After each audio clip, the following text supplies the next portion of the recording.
Make no mistake. War is coming. With all its glory. And all its horror. Mr. Findlay, your freedom awaits. Hell, it's about time. Starcraft 2 is a lovingly crafted real-time strategy game with an admirable attention to detail. It's filled with a wide variety of gameplay modes and options, including an incredibly epic series of campaigns that start on a more personal note and unfold into a science fiction story of cosmic scale, co-op missions, a two-player mode that sees players selecting a commander and utilising their unique abilities and playstyles to complete a variety of interesting objectives which often take inspiration from the campaigns. For a more competitive style of play, you can practice and hone your skills against AI opponents in the traditional real-time strategy gameplay that Starcraft 1 and 2 are so well known for, and then embark on a journey of player versus player to further develop your skills, define your playstyle, and move up the ranks of the seasonal leagues. Maybe one day you'll achieve the rank of Grandmaster and compete in the tournament scene, or maybe casual unranked PvP is more your style. Community-made custom games breathe new life into Starcraft 2 and offer an endless variety of gameplay, from role-playing to tower defense, tug-of-war to survival. One custom game, Starcraft Universe, even explored what Starcraft might be like as an MMO. And by the way, a lot of the content in Starcraft 2 is now available for free. In the rest of the video, I've tried to avoid spoilers, but this is a brief warning that, while I've tried to avoid talking too deeply about the events of the game's narrative, some of what I talk about and some of the footage I show does involve the characters and story. The campaigns of Starcraft 2 tell an epic science fiction story through a combination of cinematics, in-engine cutscenes and gameplay that blend together seamlessly and sit atop an excellent foundation in the form of hub areas that are full of details both direct and subtle that immerse you completely in the race you are playing as and the story and characters. This immersion is further cemented by the conversations and interactions between characters and the audio-visual treat of the user interface and how it incorporates aspects of the hub areas to present information to the player.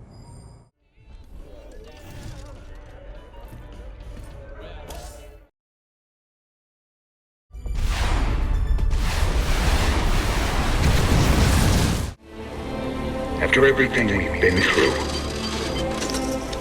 past all the fire and fury, the one thing I know is that we can count on each other to get the job done. Or die trying, if that's what it takes.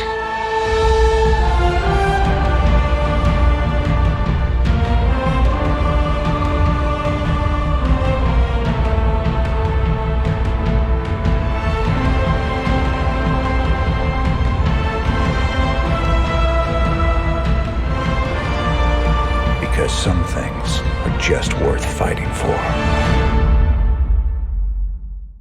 The Terran race are the spacefaring humans of the Corporalu sector, and the Wings of Liberty campaign will see you embark on the more personal story of Terran Jim Raynor. All in a day's work, General. You'll experience his struggles against a corrupt government and his desire to save the woman he loves, all the while dealing with the Zerg threat and the Protoss. As the story and gameplay unfolds, elements of the larger universe will slowly be introduced, and your perspective on events will steadily develop as you complete research on the other races and learn more about the bigger picture. As you progress in this campaign, you'll learn the basics of how to play and the mechanics of various units. These new siege tanks work just like the old ones. When you put them in siege mode, they get increased range and firepower. As well as experiencing a variety of twists on the gameplay that are unique to each level and keep the game exciting even after you have a grasp of the basics. The game continues to build interest with the Zerg and Protoss research opportunities, which allow you to unlock upgrades that further push the gameplay into interesting directions. The upgrade choice at each research tier is permanent, which encourages you to consider which upgrade will benefit your playstyle the most, as well as allowing for some replay value. You can also earn credits for completing missions and spend them to upgrade your troops and hire mercenaries. Got any guns for hire? The mercenaries are elite versions of some of the base units that are significantly more powerful and have their own unique look. Both of these elements, once again, encourage you to define your playstyle through your choices and entice you to explore more of the game. All of this content branches out from the central hub, which in the case of the Terran campaign is the Hyperion battlecruiser. The Hyperion acts as an anchor for the story and gameplay, and is full of detail, conversations, and lore. The alien artifact is all secure in the lab, sir. Wings of Liberty and the later campaigns smoothly transition back and forth from macro-focused missions to micro-focused missions. But if you want to develop your macro and micro skills further, you can also complete the challenge missions available with the Wings of Liberty campaign. Many elements from the Wings of Liberty campaign continue to be built upon or are reimagined in the Heart of the Swarm campaign. Now at last, on this world, vengeance shall be mine.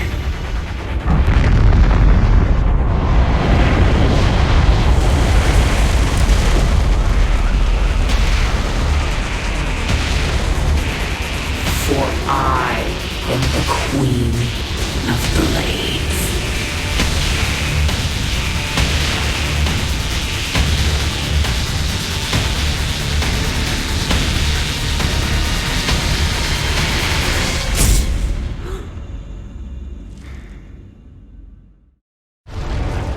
The Zerg are a race of ferocious and monstrous aliens that focus on constant biological evolution to achieve their goals. They do this by gathering the beneficial genetic code of other species and incorporating it into their own. They have formed into a swarm of unimaginable numbers with terrifying potential. The Heart of the Swarm campaign follows the story of former Terran Sarah Kerrigan, the Queen of Blades, and her struggles with both her identity and place in the universe, as well as the difficult decisions she must make in order to survive and to achieve her goals. While the story in this campaign begins as a personal one, the scale and scope of the story continues to expand due to the very nature of the main protagonist and the influence her actions will have on the fate of the Corporalus sector. In this campaign, the hub area and the ways in which you upgrade your units are similar mechanics to those in the Wings of Liberty campaign, but are implemented in such a way that it all feels new and it truly feels like you are a part of the ever-evolving Zerg swarm. Once again, the attention to detail is astounding, and the cinematics, cutscenes, and conversations between characters further immerse the player.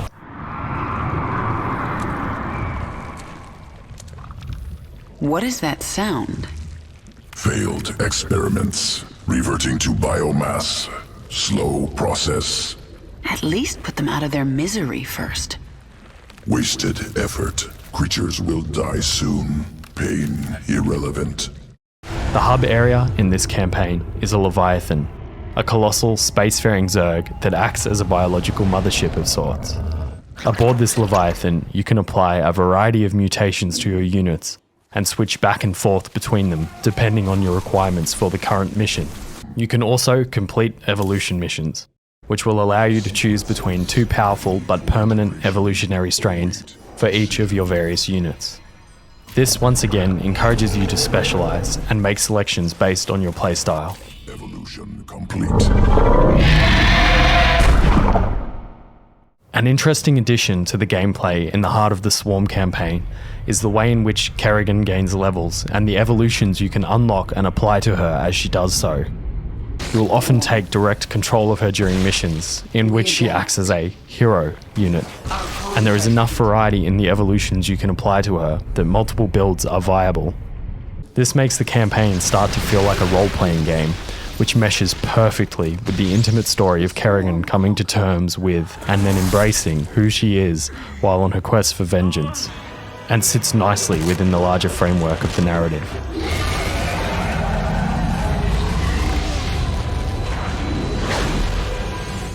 Heart of the Swarm continues to present unique gameplay twists and circumstances to the player, but this time with a distinctly Zerg flavour, where a Terran might avoid an environmental hazard. Alert. Lava surge imminent. Evacuate low ground immediately. Bad news? Go, go, go! A Zerg will seek a way to evolve in order to overcome the hazard. These Ursadon, led by Matriarch. Strong essence. Once local essence assimilated, Swarm will resist flash freeze. The gameplay also embraces some of its more RPG-like tendencies to further push players towards novel experiences. I sense a lot of Dominion in the next room. They have caged Zerg in there. We can use this console to set them loose. And allows for gameplay that sees players utilising Kerrigan and her skill sets to their full extent, as well as presenting what are functionally boss battles with a heavy emphasis on micro skills. Come for you. Once you have completed the Heart of the Swarm campaign, you can revisit the levels and explore different evolutionary options for each, using the Master Archives.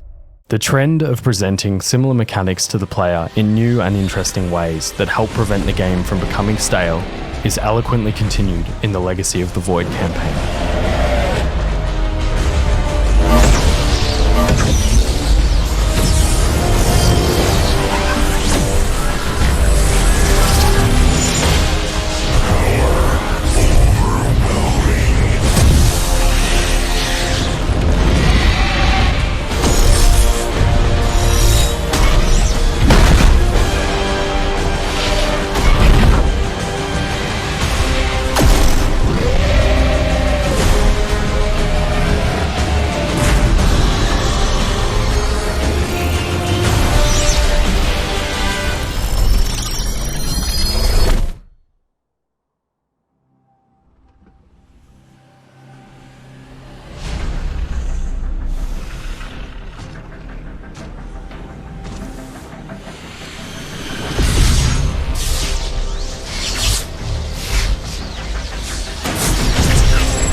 Today, we retake our homeworld, and with it, our legacy.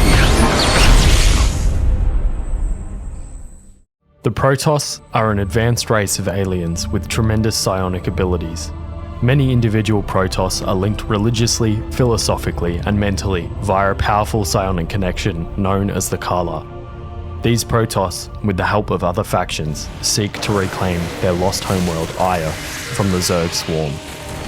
The Legacy of the Void campaign sees the events that have been building over the previous campaigns come to a point in spectacular fashion, and the story reaches new epic heights with actions and consequences of a cosmic scale. This campaign is particularly cinematic and concludes the story of Starcraft 2 in an incredibly satisfying manner. I don't want to get too much into the details of this campaign, as it's the climax of Starcraft 2's storylines, and I'd rather you experience it for yourself instead of me spoiling it for you here.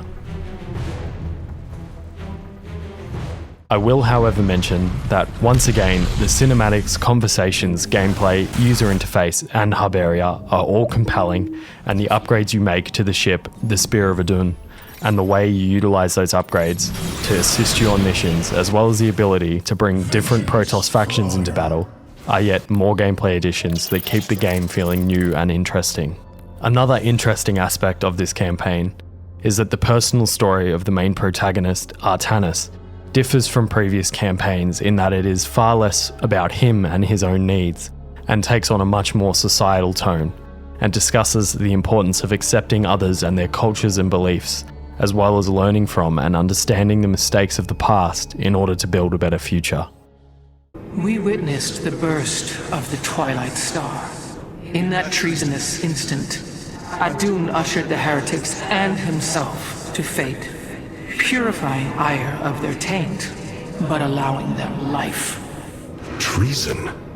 Adun chose mercy rather than committing genocide. This was a noble act, Preserver. Was it? Code 54! Rogue agent, send reinforcements immediately!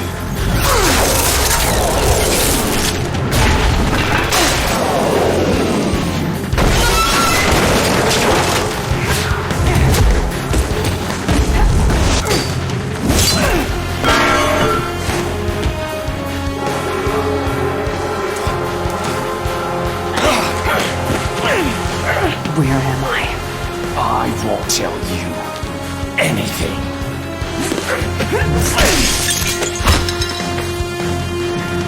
Good talk.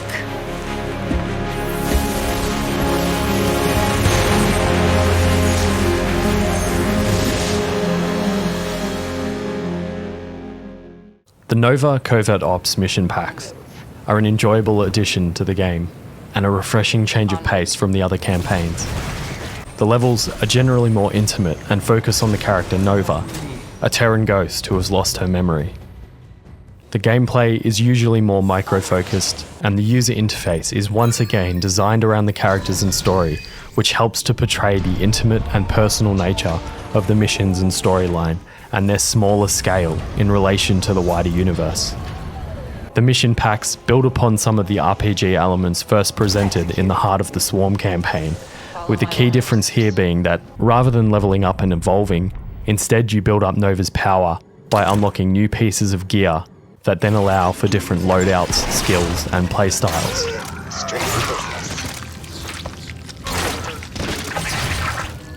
There is also a greater emphasis on boss battles in the mission packs. Intruder detected. Defense protocol online. All of these elements combine into a seamless package that allows players to enjoy yet another unique experience in the universe of Starcraft 2. Now for the other truck. Again? Status. Commander. Mobius Core is gonna regret this day. Couldn't have done it without you, Commanders. Co-op missions is a two-player mode that will let you and a friend strive to achieve a variety of objectives spread across a large collection of missions. These objectives often take inspiration from the campaigns, and you'll also occasionally enjoy a little bit of character interaction or lore while playing co-op. Both players select a commander who will bring their own set of abilities, bonuses, and units to the mix. Some of the commanders are very fun to play and have a very unique playstyle.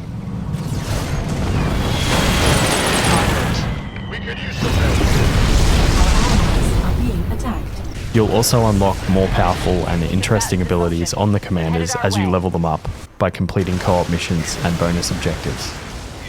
If you'd like more of a challenge, you can ramp the difficulty up to the brutal setting, which will make a lot more enemies spawn, as well as causing more crafty enemy types to be thrown at you. Starcraft 2 is most well known for its fast-paced, real-time strategy gameplay and the competitive scene that surrounds it. Player versus AI will give you an opportunity to practice or try out different strategies. You can also create a melee match under the custom games menu and practice fighting or defending against a specific type of tactic. Once you've got your bearings and are feeling confident, you can compete in ranked or unranked player versus player. Unranked is another great opportunity to practice or have a bit of fun.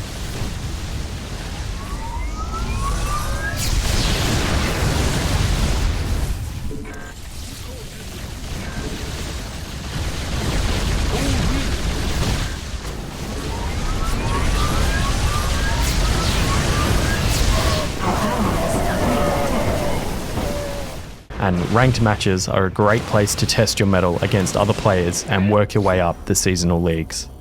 There is a lot to learn in player versus player. The adrenaline rush of a 1v1 match is intense, and winning a match is a great feeling. Seeing your strategies overcome an opponent can be a very satisfying experience. Losing a match can be just as interesting and can teach you a lot about your shortcomings and what to work on in the next match. Maybe one day you'll achieve the rank of Grandmaster and take part in tournaments. Or maybe you're like me and prefer to just sit back and enjoy watching the awesome spectacle of the pros competing against one another.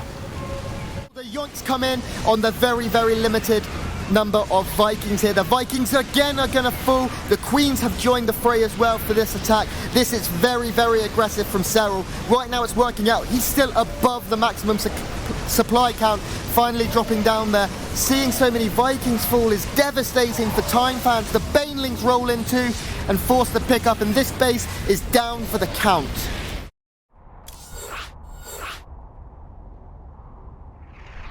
The possibilities of the StarCraft 2 custom games or arcade really are endless. Avid fans and contributors to the Starcraft 2 community have created everything from tug-of-war style games to RPGs, and even remakes of other Blizzard games with the Starcraft 2 engine.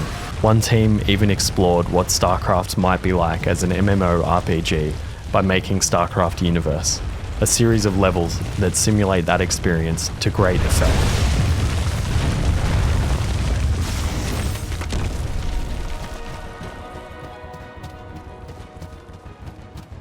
Let the swarm consume you.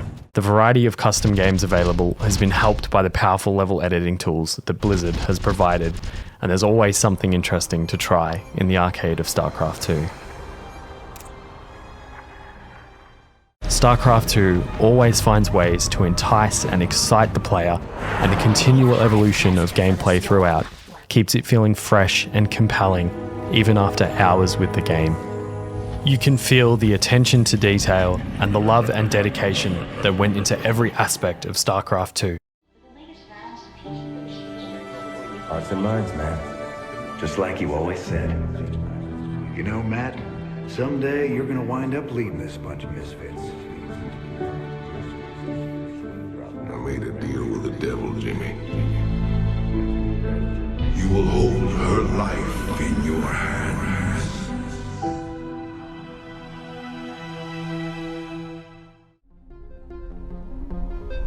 And that is why you should play Starcraft 2.